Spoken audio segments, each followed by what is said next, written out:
Assalamu alaikum wa rahmatullahi wa barakatuh. All students, most welcome to this new chapter, new unit 20, Theory of Quadratic Equations. Quadratic formula, quadratic equation और इसकी theory के हवाले से class 9 में भी एक chapter मौजूद है जहां पर आप क्वाड्रेटिक इक्वेशन क्या है और उसको सॉल्व करने के लिए क्वाड्रेटिक फार्मूला इस्तेमाल किया जाता है और उससे रिलेटेड एक्सरसाइजेज और सवालात हम सीख चुके हैं।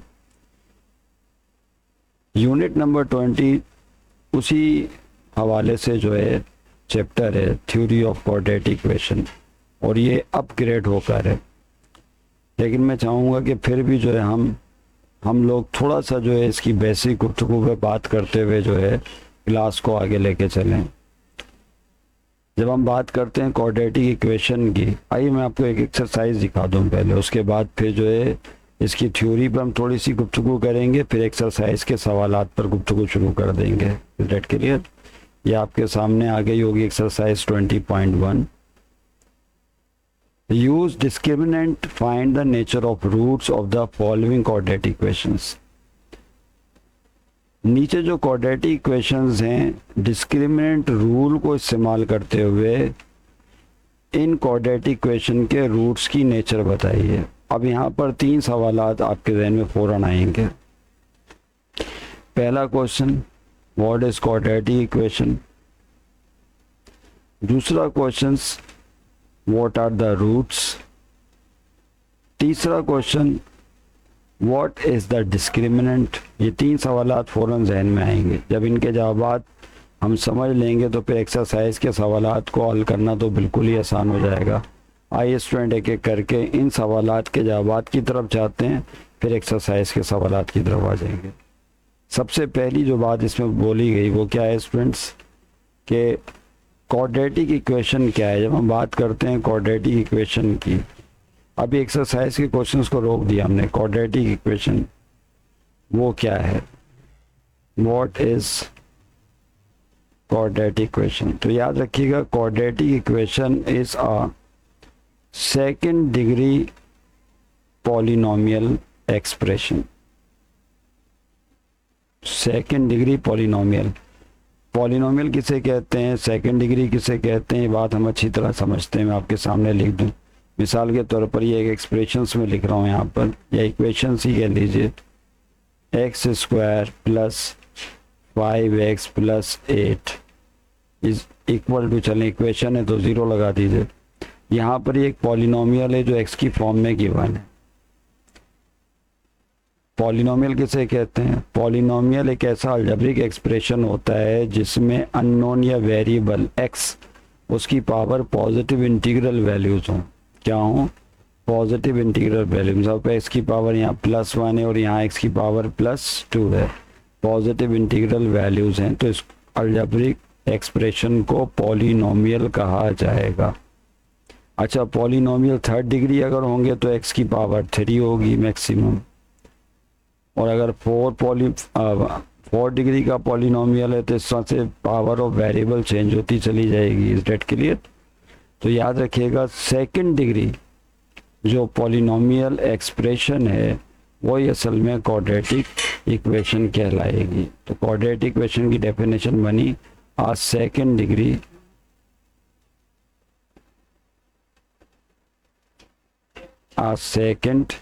डिग्री पॉलिनोमियल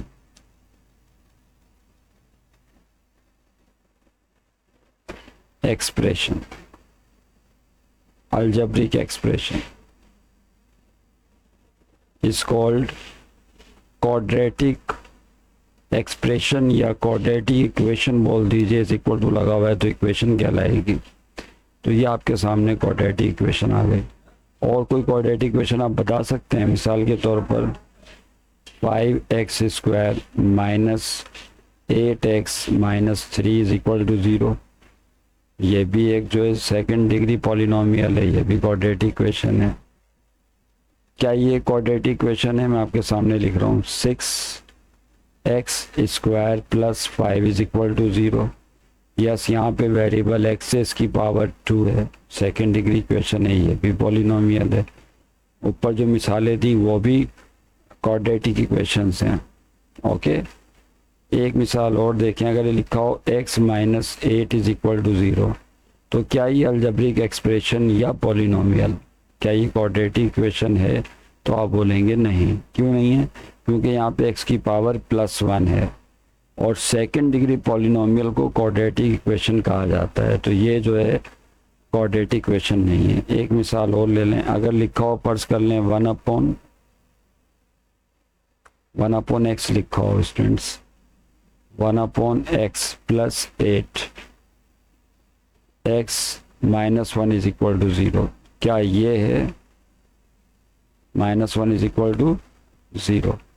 तो ये भी जो है वो क्वाड्रेटिक इक्वेशन नहीं, क्योंकि x को जब ऊपर शिफ्ट करेंगे तो x की पावर -1 हो जाएगी और plus 8x minus 1 is equal to 0। अब ये निगेटिव इंटीग्रल आ गया, जबकि पॉलिनोमियल पॉजिटिव इंटीग्रल होना चाहिए, तो ये क्वाड्रेटिक इक्वेशन नहीं है। इसी तरह अगर यहाँ पे 2 लिखा होता -2, तब भी ये क्वाड्रेटिक इक्वेशन नहीं कहलाती। कहने का मकसद ये है, quadratic equation second degree polynomial को कहा जाएगा। Is that clear? अब इसकी स्टैंडर्ड फॉर्म क्या होगी, तो स्टैंडर्ड फॉर्म पर बात करते हैं। What is the standard form of quadratic equation? Standard form, standard form of quadratic equation। ये इस क्लास को हम एक इंट्रोडक्शन बना लेते हैं हमारे इस चैप्टर का, क्वाड्रेटिक इक्वेशन की स्टैंडर्ड फॉर्म। तो याद रहे कि जो इसकी स्टैंडर्ड फॉर्म है स्टूडेंट्स, वो ऐसे लिखी जाती है, ax² plus bx plus c is equal to 0। ये स्टैंडर्ड फॉर्म है। यहाँ पे जो a और b हैं, a और b, ये कोएफिशिएंट ऑफ x² और कोएफिशिएंट ऑफ x कहलाते हैं। तो a जो है कोएफिशिएंट ऑफ x² है और b जो है कोएफिशिएंट ऑफ x है, और आखिर में आ गया c, तो ये कांस्टेंट टर्म कहलाती है। This is called what? Constant term. और यहाँ पर a कौन है, फिर से सुन लें, a है कोएफिशिएंट ऑफ x²। b कौन है, तो आप बोलेंगे b जो है वो कोएफिशिएंट ऑफ x। ओके, थोड़ी सी प्रैक्टिस कर लें इसकी। अगर ये लिखो हो, फर्ज कर लें 3x² minus 2x plus 5 is equal to 0, ये क्वाड्रेटिक इक्वेशन है। अब इसको अगर स्टैंडर्ड फॉर्म से कंपेयर किया जाए तो what is a here? x² का कोएफिशिएंट a कहलाता है, तो a is 3। What is b here? x का कोएफिशिएंट b कहलाता है, तो b इज 2, नो -2। अगर माइनस साइन है तो वो भी ले जाएगी। What is c? तो c जो है यहाँ पर +5 कांस्टेंट टर्म है। तो इस तरह से आप a b c को मेंशन कर सकते हैं। एक एग्जाम्पल और ले लें, अगर लिखा हो, फर्ज कर लें x plus 1 is equal to 0। इसमें a b c बताएं क्या है? What is a, what is b and what is c। तो x का कोएफिशिएंट लिखा हुआ नहीं है तो 1 माना जाएगा, तो x का कोएफिशिएंट जो है वो a कहलाता है, डेट इज 1। फिर x का कोएफिशिएंट लिखा हुआ नहीं है, 1 माना जाएगा, तो x का कोएफिशिएंट 1, ये b कहलाता है, तो b की वैल्यू भी 1 है। आखिर में कांस्टेंट टर्म c वो भी 1 है, तो ये भी एक सॉरी मैंने यहाँ 2 नहीं लगाया, ये 2 लगा दीजिएगा। x² बनाई तो क्वाड्रेटिक इक्वेशन ही नहीं बनेगी, नहीं, x की पावर 2 होना ज़रूरी है। सेकंड डिग्री पॉलिनोमियल को क्वाड्रेटिक इक्वेशन कहते हैं। तो x² plus x plus 1 is equal to 0। Okay, तो इस तरह से आप a b c की पहचान करने के भी हम लोग काबिल हो गए कि क्वाड्रेटिक इक्वेशन किसे कहते हैं। पहला सवाल था। दूसरा सवाल है रूट्स किसे कहते हैं, व्हाट आर रूट्स। अब बात को आगे बढ़ाते हैं। नेक्स्ट क्वेश्चन जो हमारे जहन में पैदा होता है वो ये है, व्हाट आर रूट्स। रूट्स किसे कहते हैं, यही था ना क्वेश्चन के अंदर। तो याद रखिएगा, रूट्स कहते हैं x की वैल्यूज को, रूट्स कहते हैं x की वैल्यूज को। किसी भी क्वाड्रेटिक इक्वेशन में जो x की वैल्यूज हैं वो रूट्स कहलाती हैं अगर वेरिएबल एक्स लिया गया हो। और अगर अननोन या वेरिएबल वाई लिया गया हो, जिस तरह ऐसा भी हो सकता है कि क्वाड्रेटिक इक्वेशन इस तरह से लिखी हुई हो 2y² plus 3y minus 4 is equal to 0, तो ये भी क्वाड्रेटिक इक्वेशन है, लेकिन यहाँ वेरिएबल y ले लिया गया। समझ रहे हैं बात को? तो वेरिएबल x y z या कुछ भी लिया जा सकता है, तो यहाँ पर y वेरिएबल है, तो ये भी एक क्वाड्रेटिक इक्वेशन है in the form of y। इसका क्वाड्रेटिक इक्वेशन ऐसे भी हो सकती है z² minus z minus 1 is equal to 0, तो यहाँ पे z वेरिएबल है और z की पावर 2 जो है वो शो करती है कि ये सेकंड डिग्री पॉलिनोमियल है, तो this is also a quadratic equation. समझ रहे हैं बात को? तो इस तरह से याद रखिएगा, किसी भी क्वाड्रेटिक इक्वेशन में जो वेरिएबल की वैल्यूज होंगी, चाहे वो x हो या y हो या z हो, उनको रूट्स कहा जाता है। तो values of variable are called roots. और किसी भी क्वाड्रेटिक इक्वेशन में दो रूट्स होते हैं, यानी x की दो वैल्यूज होती हैं, क्योंकि किसी भी इक्वेशन में वेरिएबल की जितनी पावर होती है, पॉलिनोमियल की जो पावर होगी मैक्सिमम, उसी से उसके रूट्स की के नंबर का अंदाज़ा होता है। अगर पावर 1 है पॉलिनोमियल में, x की पावर 1 है, तो उसका एक ही रूट निकलेगा, यानी x ही एक वैल्यू आएगी। अगर पावर 2 है पॉलिनोमियल की, तो इसका मतलब क्या होगा? अगर वो सेकंड डिग्री पॉलिनोमियल है और x की पावर 2 है, तो उसमें फिर x की दो वैल्यूज निकलेंगी या दो रूट्स निकलेंगे। तो चूंकि हमारे चैप्टर का नाम है थ्योरी ऑफ क्वाड्रेटिक इक्वेशन और पूरा चैप्टर क्वाड्रेटिक इक्वेशन पर बेस कर रहा है, तो जाहिर है हर इक्वेशन के दो रूट्स होंगे। समझ रहे हैं बात को? तो रूट्स किसे कहते हैं? x की वैल्यूज को या वेरिएबल की वैल्यूज को रूट्स कहा जाता है, और क्वाड्रेटिक इक्वेशन के दो रूट्स होते हैं, यानी x की दो वैल्यूज होती हैं। समझ रहे हैं? ओके। फिर उसके बाद तीसरा सवाल पैदा हुआ था, डिस्क्रिमिनेंट किसे कहते हैं। चलें, तो रूट्स हमने निकाल लिए। अब आ जाए थोड़ा सा चैप्टर नंबर 9 डिस्क्रिमिनेंट को समझने से पहले, कि जब आप रूट्स निकालना चाहते हैं किसी क्वाड्रेटिक इक्वेशन के, तो उसको मालूम करने के कई मेथड हैं। फैक्टराइजेशन मेथड के ज़रिए भी हमने तरीका सीखा 9 क्लास के मैथ में क्वाड्रेटिक इक्वेशन के रूट्स मालूम करने का। कॉम्प्लीटिंग स्क्वायर के ज़रिए भी मालूम कर सकते हैं। इसके अलावा एक बहुत मशहूर क्वाड्रेटिक फार्मूला है, उसके ज़रिए भी मालूम कर सकते हैं। तो क्वाड्रेटिक इक्वेशन के रूट्स मालूम करने के लिए हम क्वाड्रेटिक फार्मूला इस्तेमाल करते हैं। क्वाड्रेटिक फार्मूला क्या आता है, एक नज़र देखते हैं स्टूडेंट्स। वो ये था, रूट्स तो हम समझ गए। रूट्स क्या हैं? Values of x. एक्स की जो वैल्यूज हैं उनको क्या कहा जाता है? Are roots. उन्हें रूट्स कहा जाता है। उनको फाइंड आउट करने का तरीका क्या है? उनको फाइंड आउट करने का तरीका है क्वाड्रेटिक फार्मूला। लेकिन अगर स्टैंडर्ड फॉर्म में लिखा हो, ये इक्वेशन लिखी हुई ax² plus bx plus c is equal to 0, अगर आपसे कोई पूछे बताएं ये क्या लिखा हुआ है, तो आप बोलेंगे कि ये एक क्वाड्रेटिक इक्वेशन है। और फिर आपसे कहा जाए कि x की वैल्यूज़ क्या कहलाती हैं, तो आप कहेंगे रूट्स कहलाती हैं। कितने रूट्स होंगे, तो आप कहेंगे 2 रूट्स होंगे। क्या फार्मूला है, तो वो आप बताएंगे क्वाड्रेटिक फार्मूला है। वो क्वाड्रेटिक फार्मूला ये है जो आप पहले से पढ़कर आए हैं। आइए एक नज़र देख लेते हैं क्वाड्रेटिक फार्मूला, क्योंकि ये एक इंट्रोडक्शन क्लास बन गई है इस चैप्टर की, तो उस हवाले से हम अपनी गुफ्तगू जारी रखते हैं। क्वाड्रेटिक फार्मूला स्टूडेंट्स ये है, x इज इक्वल टू, जाहिर सी बात है x की वैल्यूज़ को रूट कहा जाता है, तो x is equal to -b plus minus √b² minus 4ac, और अपॉन में क्या मौजूद है? 2 है। यस, बहुत ही मशहूर फार्मूला है। अच्छा, आप सोच रहे होंगे यहाँ दो साइन है, एक प्लस में और एक माइनस में, तो याद रहे कि x के चूंकि 2 रूट्स हैं, तो एक प्लस साइन के साथ निकलता है रूट और एक माइनस साइन के साथ निकलता है, बाकी सब कुछ इसी तरह रहता है। अब ए बी सी कौन है, इस पर हम बहस ऊपर मुकम्मल कर चुके हैं। ए कोफिशिएंट ऑफ x² है, बी कोफिशिएंट ऑफ x है, और सी कांस्टेंट टर्म है। That clear? तो इस तरह से जो है रूट्स निकल सकते हैं। अच्छा, अब रूट्स की नेचर क्या होती है उस पर बात कर लेते हैं। नेचर ऑफ रूट्स क्या है? देखिए नेचर ऑफ रूट से क्या मुराद है कि जो आप एक्स की वैल्यूज निकालते हैं आया वो रियल निकलती हैं, एक्स की वैल्यूज इमेजिनरी यानी कॉम्प्लेक्स निकलती हैं, एक्स की वैल्यूज अपॉन में निकलती हैं, एक्स की वैल्यूज विदाउट रूट निकलती हैं, एक्स की वैल्यूज विद स्क्वायर रूट निकलती हैं, यानी रेशनल होती हैं या इरेशनल होती हैं। इससे उसकी नेचर का अंदाज़ा होता है। अब आप सोच रहे होंगे ये क्या बोल दिया, तो देखें इसको यूँ समझ लें। फ़र्ज़ कर लें आपको आपके पास ये डिफरेंट सिचुएशन आ रही हैं। एक सिचुएशन ये ले लेते हैं, अगर आपके पास एक्स की दो वैल्यूज़ आ रही हैं, एक वैल्यू सपोज अपनी तरफ से फ़र्ज़ कर लेता हूँ मैं 1 और एक्स की दूसरी वैल्यू 2 आ गई। अब ये जो नंबर हैं स्टूडेंट्स ये रियल नंबर हैं।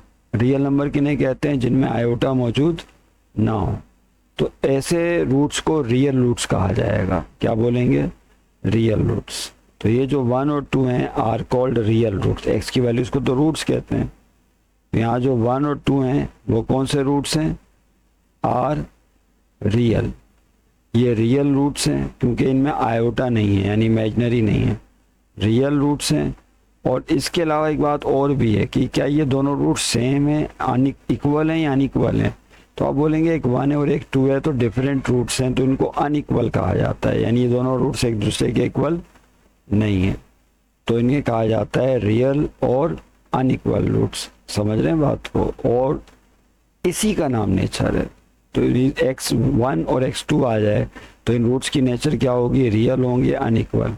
ऐसी भी सिचुएशन से वास्ता रह सकता है आपका कि अगर फ़र्ज़ कर लें x की एक वैल्यू आ गई 1 और दूसरी वैल्यू भी 1 ही हासिल हो गई सपोज, या 2 आ गई, या हाफ आ गई, या -3/2 -3/2 आ गई, तो इस सूरत में रूट्स रियल भी होंगे और इक्वल भी कहलाएंगे।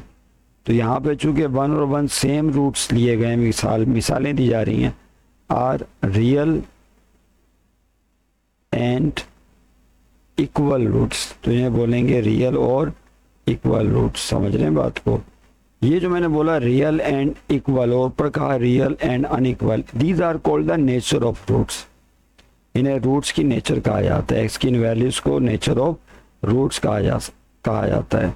यूँ भी हो सकता है कि अगर फर्ज कर लें एक्स की वैल्यूज इस तरह से आ जाएं, गौर से देखें, एक आ गई 2 आयोटा और एक आ गई -2 आयोटा। एक्स की दो डिफरेंट वैल्यूज में अब आप एक साथ ही कॉमे के साथ लिख रहा हूँ, तो ये एक्स की दो वैल्यूज हैं, 2 आयोटा और हमेशा 2 ही आएंगी, और -2 आयोटा। तो क्या ये रियल हैं? तो अब चूंकि आपने देख लिया कि ये आयोटा है, आयोटा का मतलब हम पढ़ कर आए √-1 को कहते हैं, और ये एक इमेजिनरी या कॉम्प्लेक्स नंबर कहलाता है। दिस इज कॉल्ड कॉम्प्लेक्स या इमेजिनरी नंबर। लिहाजा इस दफ़ा ये जो रूट्स हैं ये कहलाएंगे कॉम्प्लेक्स रूट्स या इमेजिनरी रूट्स। तो इन्हें बोलेंगे कॉम्प्लेक्स या इमेजिनरी रूट्स। समझ रहे हैं बात को?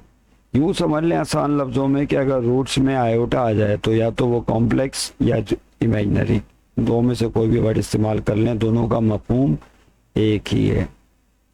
ओके, अच्छा ऐसा भी हो सकता है, रेशनल और इरेशनल रूट के हवाले से बात करते हैं। ये क्या चीज़ है? ये नेचर ऑफ रूट्स पर हम बात कर रहे हैं। अगर फर्ज कर लें कि रूट्स इस तरह से हासिल हो जाएं,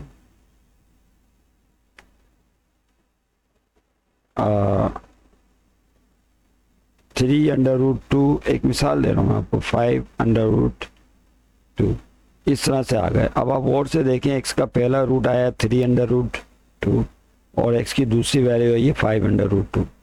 अब ये जो √2 है ये एक इरेशनल नंबर है। कौन सा नंबर है?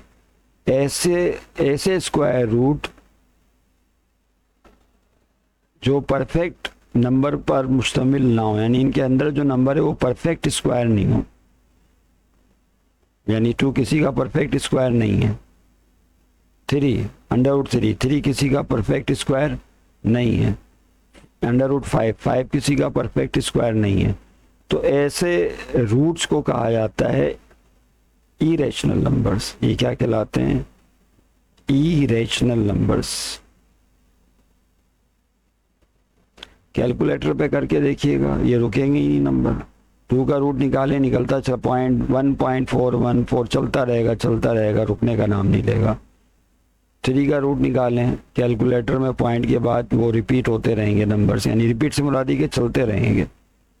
5 का रूट निकालें, पॉइंट के बाद ये टर्मिनेट नहीं होगा।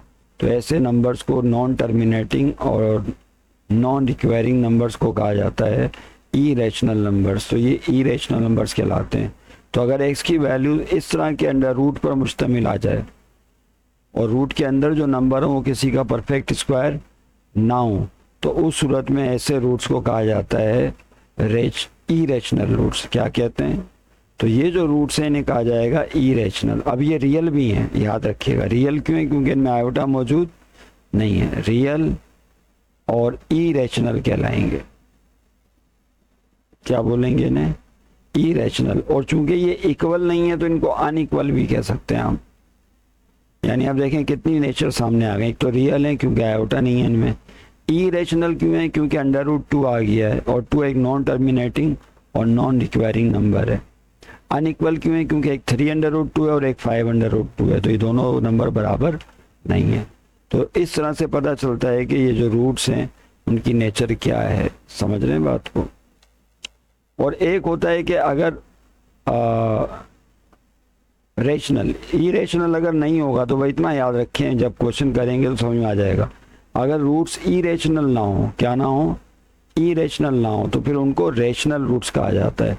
इसकी भी चलो मैं एक मिसाल ले लूँ आपके सामने अलग से, हालांकि ऊपर लिखी हुई है मिसाल। फर्ज कर लें कि x की एक वैल्यू आ गई 1/2 और एक वैल्यू आ गई -5/3। अब आप गौर से देखें, क्या ये रियल रूट्स हैं? तो आप बोलेंगे यस, क्योंकि इनमें आयोटा नहीं है। क्या ये इक्वल हैं या अनइक्वल हैं? तो आप कहेंगे ये अनइक्वल हैं, क्योंकि दोनों सेम नहीं है। एक 1/2 निकली x की वैल्यू और एक -5/3। क्या ये इरेशनल है? तो आप बोलेंगे नहीं। क्यों? क्योंकि इरेशनल रूट्स के लिए अंडर रूट में कोई ऐसा नंबर होना चाहिए जो किसी का परफेक्ट स्क्वायर ना हो।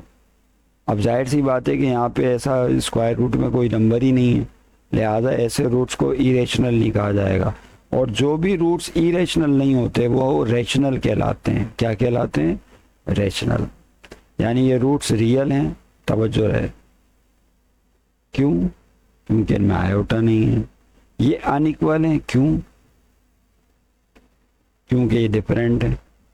और इनमें चूंकि स्क्वायर रूट मौजूद नहीं है, जिस तरह इसमें √2 था, तो उस सूरत में फिर इसको क्या बोला जाएगा? Rational roots. तो ये रेशनल रूट्स कहलाएंगे। तो these are the nature of roots. तो ये नेचर ऑफ रूट्स का कॉन्सेप्ट है। ये तो आपने x की वैल्यू सामने देख ली ना, रूट्स की वैल्यूज आपके सामने, तो आपको नेचर पता चल गई कि रियल हैं या इक्वल हैं या अनइक्वल हैं, रेशनल हैं या इरेशनल है। क्या कोई और भी तरीका ऐसा है कि जिसके ज़रिए जो है हम नेचर ऑफ रूट्स मालूम कर सकें x की वैल्यूज जाने बगैर? क्या कहा मैंने? क्या कोई ऐसा मेथड है या तरीका है जिसमें हम क्वाड्रेटिक इक्वेशन के रूट्स की नेचर बता सकें x की वैल्यूज को जाने बगैर, क्वाड्रेटिक इक्वेशन को सॉल्व किए बगैर? यस, तरीका है, और वो है डिस्क्रिमिनेंट रूल। डिस्क्रिमिनेंट रूल एक ऐसा रूल है जिसके ज़रिए आप इक्वेशन के रूट्स को जाने बगैर, x की वैल्यूज को जाने बगैर उनकी नेचर बता सकते हैं। रूट्स नहीं बता सकते, बात को समझें। रूट्स नहीं बता सकते लेकिन उनकी नेचर बता सकते हैं। क्या है वो? रियल होंगे या इमेजिनरी होंगे, इक्वल होंगे या अनइक्वल होंगे, रेशनल होंगे या इरेशनल होंगे। ये आप उनकी नेचर विदाउट सॉल्विंग बता सकते हैं। उसके लिए जो रूल इस्तेमाल करते हैं उसका नाम है डिस्क्रिमिनेंट रूल। आइए स्टूडेंट, इंट्रोडक्शन में जो आखिरी बात है वो है डिस्क्रिमिनेंट रूल के हवाले से। वो क्या है, शुरुआत कर लेते हैं। डिस्क्रिमिनेंट रूल,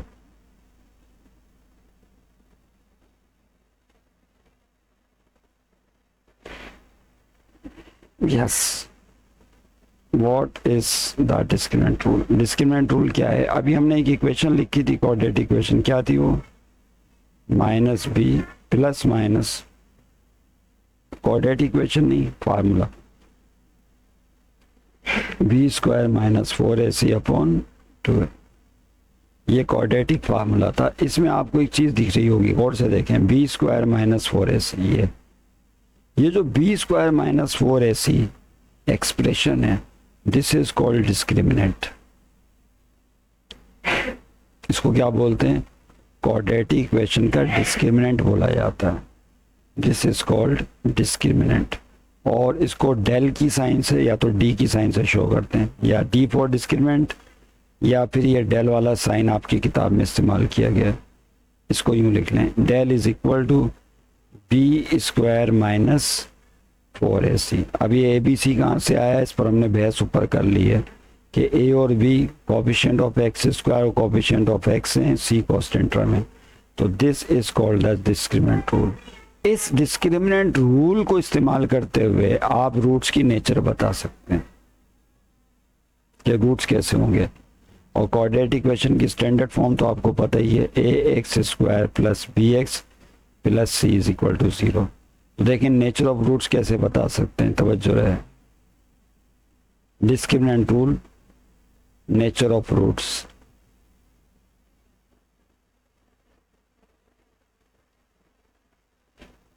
यस, सबसे पहला पॉइंट नंबर 1, अगर डिस्क्रिमिनेंट डेल ग्रेटर देन 0 हासिल हो जाए, यानी कोई भी क्वेश्चन आपको गिवन है, उसमें आपने ABC की वैल्यूज लगाई और डेल निकाला, अगर वो डेल ग्रेटर देन 0 निकले, 0 से बड़ा नंबर हमेशा पॉजिटिव होता है, यानी अगर प्लस में निकले, डेल इज ग्रेटर देन 0 का मतलब क्या है, डिस्क्रिमिनेंट इज पॉजिटिव, पॉजिटिव हासिल हो, तो सूरत में roots are real and unequal. तो रूट्स कैसे होंगे, रूट्स आर रियल होंगे एंड अनइक्वल होंगे। रियल का मतलब बता दिया आपको क्या है, आयोटा नहीं आएगा उन रूट्स में, और अनइक्वल का मतलब है डिफरेंट होंगी एक्स की वैल्यूज। दूसरा पॉइंट, अगर जो डेल है वो लेस देन 0 आ जाए, 0 से छोटा आ जाए, और 0 से छोटा जो होता है वो हमेशा निगेटिव होता है, याद रखिएगा। अगर डेल की वैल्यूज निगेटिव आ जाएं, डेल की वैल्यू निगेटिव, तो सूरत में रूट्स आर कॉम्प्लेक्स, यानी इसका मतलब ये हुआ कि एक्स की वैल्यूज में आयोटा आ जाएगा। रूट्स आर कॉम्प्लेक्स, या इसी का दूसरा नाम क्या है, इमेजिनरी, यानी रियल नहीं होंगे वो। समझ रहे हैं बात को। तीसरा पॉइंट, इफ अगर डिस्क्रिमिनेंट इज इक्वल टू 0 आ जाए, तो फिर रूट्स रियल और इक्वल होंगे, ये उनकी नेचर होगी। Roots are real and equal. Real से मुराद है कि उनकी वैल्यूज में आयोटा नहीं आएगा, इक्वल का मतलब ये है कि एक्स की दोनों वैल्यूज सेम आएंगी। अगला पॉइंट, अगर डिस्क्रिमिनेंट परफेक्ट स्क्वायर बन जाए, यानी डेल की वैल्यू जो आपने निकाली तो वो परफेक्ट स्क्वायर बन जाए,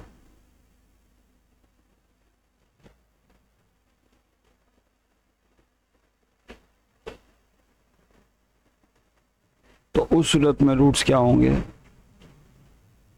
roots are rational, real, rational and unequal, तीनों कह सकते हैं आप। रूट्स आर, मैं यहाँ पे रैशनल लिख रहा हूँ स्पेशली, रियल भी होंगे और रैशनल भी होंगे। नजर नहीं आ रहा होगा, ऊपर कर देता हूँ।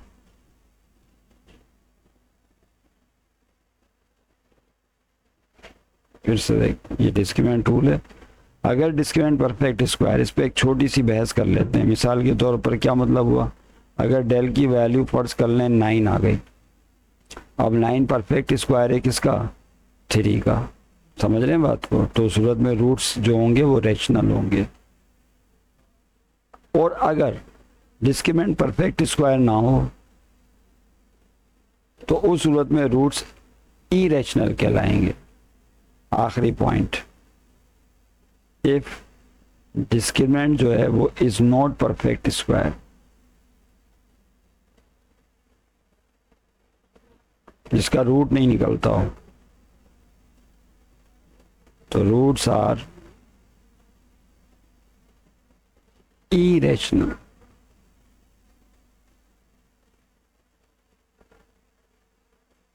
तो रूट जो है वो इरेशनल कहलाएंगे। समझ गए बात को? ये हैं वो की पॉइंट्स, इंपॉर्टेंट पॉइंट्स इस क्वेश्चन नंबर 1 को टैकल करने के लिए। इजीली आप तभी इनको हैंडल कर सकते हैं जब नेचर ऑफ रूट से आप अच्छी तरह से वाकिफ हों, और it is very easy job. मैं समझता हूँ कि आप जो है इसको आसानी से याद कर सकते हैं। और नेचर, इनमें कहीं भी एक्स की वैल्यूज़ नहीं पता, हमें एक्स की वैल्यूज़ नहीं पता, लेकिन नेचर बता सकते हैं आप डेल के ज़रिए। इक्वेशन को सॉल्व नहीं करना है आपने। अगर इक्वेशन सॉल्व हो गई, क्वाड्रेटिक इक्वेशन, और एक्स की वैल्यूज़ पता चल गई, फिर तो वैल्यूज़ देख के आप बता देंगे कि वो रियल हैं या इक्वल हैं या कॉम्प्लेक्स रूट्स हैं या रेशनल हैं या इरेशनल हैं, वो तो देख के ही पता चल जाएगी। तो यहाँ पर जो है आपने बंद डब्बे के अंदर बताना है कि क्या है। समझ रहे हैं बात कि उसकी नेचर क्या है, जो चीज़ भी है उसकी नेचर क्या है। तो ये है। आइए स्टूडेंट क्वेश्चन की तरफ दोबारा चलते हैं। मैं चाहूँगा कि एक आध सवाल से हम इब्तिदा कर दें आज की क्लास की। Student, use discriminant, find the nature of roots of the following quadratic equations. पहला पार्ट देखिए स्टूडेंट, जो पहला पार्ट ही आपके सामने मौजूद है, that is x square plus 5x minus 6 is equal to 0। अब ये एक क्वाड्रेटिक इक्वेशन है, इसमें x की दो वैल्यूज हैं जिनको रूट्स कहते हैं, उनकी नेचर क्या है बतानी है। किस रूल के ज़रिए? डिस्क्रिमिनेंट रूल के ज़रिए। तो उसके लिए आपको ABC पता होना चाहिए। What is A, what is B, what is C। तो x का कोएफिशिएंट A कहलाता है, अभी हमने बहस मुकम्मल कर ली। x का कोएफिशिएंट B कहलाता है, डेट इज़ 5। आखिर में कांस्टेंट टर्म कहलाती है C इज इक्वल टू -6। ऐसे ही याद है ना, ax square plus bx plus c। Standard form से कंपेयर कर लें, आपको ABC पता चल जाएगा। फिर यहाँ लिखेंगे बाय यूजिंग डिस्क्रिमिनेंट रूल। तो बाय यूजिंग डिस्क्रिमिनेंट रूल इस्तेमाल करेंगे।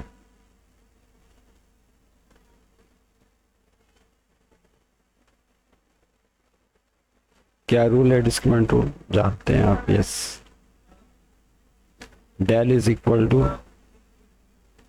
B square minus 4ac। ये रूल इस्तेमाल करें, ABC लगा दें यहाँ पर। तो del is equal to b की जगह क्या आएगा देखिए, 5 ऊपर स्क्वायर फार्मूले का -4, a की जगह 1 और c है -6। Solve it. चाहें तो एक ही लाइन में कर लें, ऊपर से नीचे कर लें, आपकी चॉइस है। एक ही लाइन में कर ले तो 5 का स्क्वायर 25 हो जाएगा, और ये माइनस माइनस प्लस 4 1 दा 4, 4 6 दा 24। 25 में 24 प्लस करेंगे तो 49। और 49 जो है वो आप और से देखें, यहाँ पे दो सिचुएशंस लग रही हैं। पहली सिचुएशन ये कि 49 परफेक्ट स्क्वायर है 7 का, और दूसरी चीज़ ये कि इट इज़ ग्रेटर देन 0। यानी ये जो 49 है, यहाँ पे दो बातें बड़ी इंपॉर्टेंट है, नेचर ऑफ रूट्स में ऊपर बयान की गई हैं। पहली चीज़ क्या है कि 49 इज ग्रेटर देन 0 है। एक्सक्यूज मी,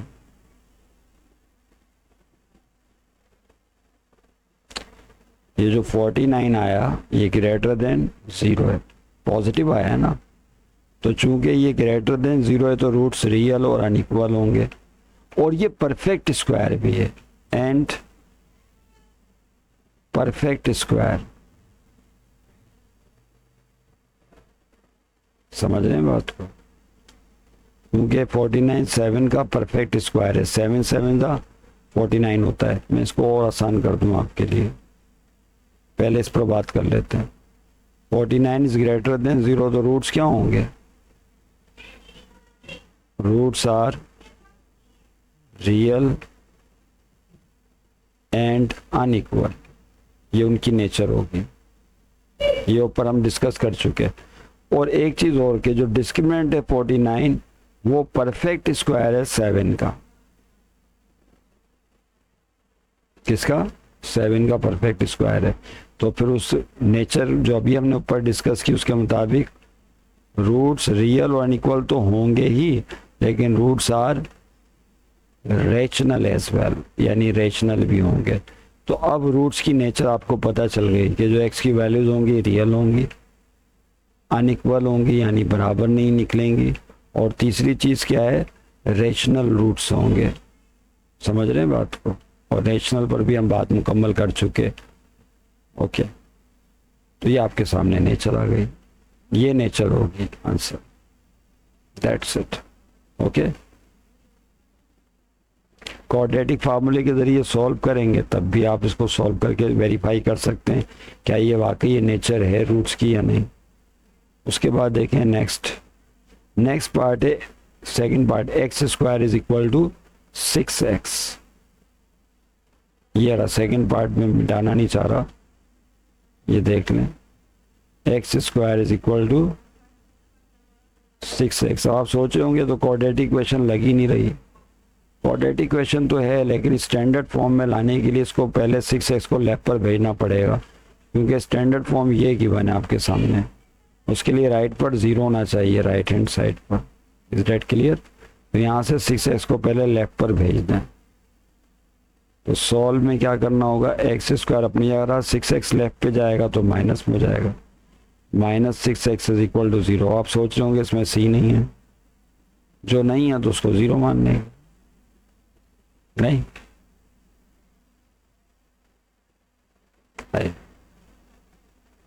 क्या मतलब हुआ, इसको अगर हम अपनी असल स्टैंडर्ड फॉर्म से कंपेयर करें, x square plus b x plus c is equal to 0।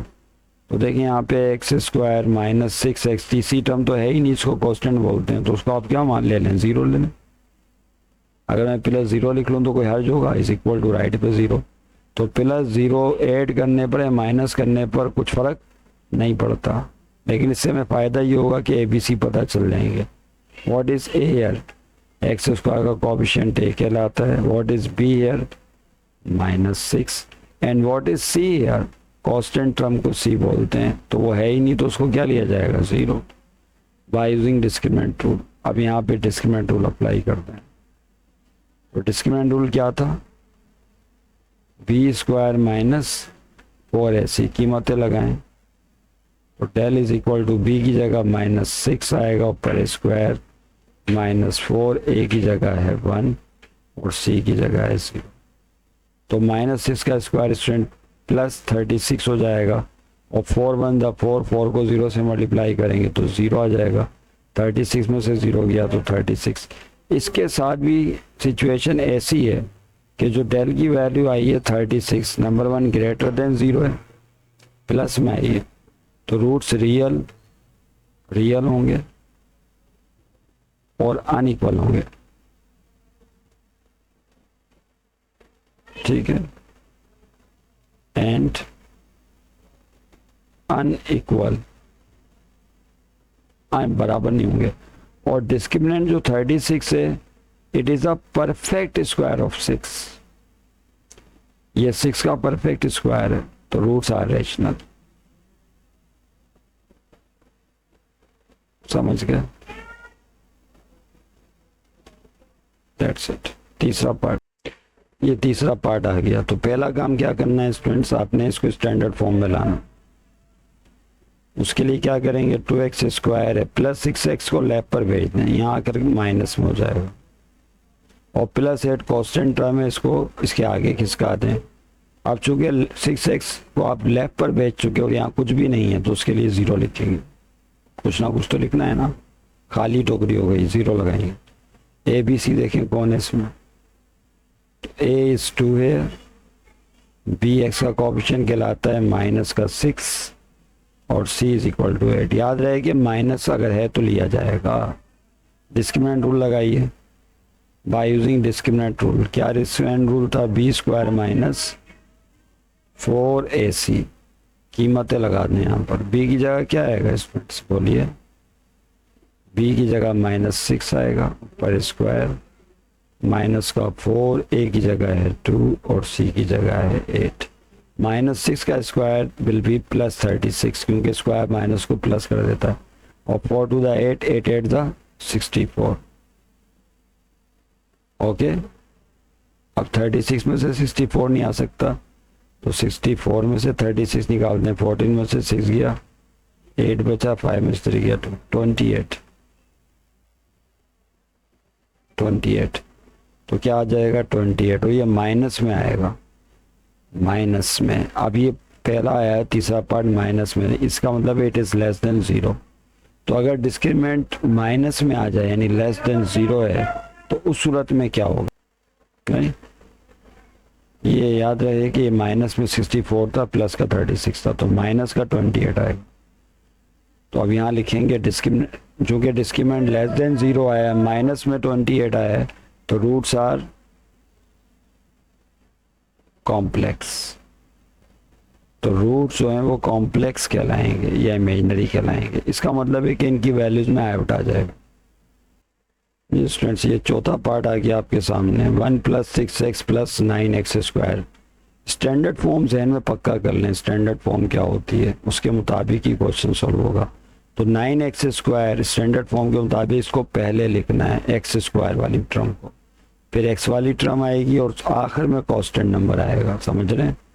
तो यहाँ 9x² पहले, प्लस का 6x उसके बाद, और उसके बाद आखिर में 1। ओके, अब यहाँ ABC लगाएं, A है 9, ठीक, और B जो है वो है 6, और C जो है वो है 1। ओके, ये 0 लिखा हुआ है। डिस्क्रिमिनेंट रूल लगाएं, by using discriminant rule is B² - 4AC। कीमतें पुट कर दें इसमें, तो discriminant del is equal to B की जगह आएगा 6² - 4, A की जगह 1, और सॉरी A की जगह क्या है, 9 है, C की जगह 1। 6 का स्क्वायर 36, और 4 9 दा 36, 36 1 दा 36, ये कट गया, ये आ गया 0। अब डिस्क्रिमिनेंट आ गया है 0। अब यहाँ ऊपर नेचर पढ़ कर आए कि अगर डिस्क्रिमिनेंट 0 के बराबर हो तो roots of the nature of the roots ये होती है कि रूट्स रियल होते हैं और इक्वल होते हैं। तो यहाँ बोलेंगे roots are real and equal, यानी x की वैल्यूज में आयोटा नहीं आएगा, रियल वैल्यूज होंगी, और दोनों सेम वैल्यूज निकलेंगी x की, तो इक्वल भी। ये नेचर ऑफ रूट्स पता चल गए। नेक्स्ट, ओके स्टूडेंट्स, इसके बाद चंद पार्ट्स बचे हैं, बिल्कुल ही आसान है, वो आप इंशाल्लाह कर लेंगे खुद से। उसमें कोई दुश्वारी हो तो आप पूछ लीजिएगा, लिखने बोलने में कोई गलती हो गई है तो इस्लाह कीजिएगा। और नेक्स्ट क्लास में हम क्या पढ़ेंगे, नेक्स्ट क्वेश्चन एक नज़र देख लें। जी स्टूडेंट, नेक्स्ट क्लास में क्वेश्चन नंबर 1 के अभी हमने किए हैं यहाँ पे 4 पार्ट, 5वां, 6ठा, 7वां और 8वां, बिल्कुल आसान है। You can do it yourself, अपने आप को इसमें आजमा लीजिएगा। नेक्स्ट जो क्लास होगी उसमें क्वेश्चन नंबर 2 है, find the value of x। देखें question number 2, find the value of k की वैल्यू बताइए। that ensure that the following coordinate equations have same solution, different real solutions। इस पर गुफ्तगू जो है इंशाल्लाह नेक्स्ट क्लास में जारी रहेगी। Thank you very much, thanks for stay with us, खुदा हाफिज़।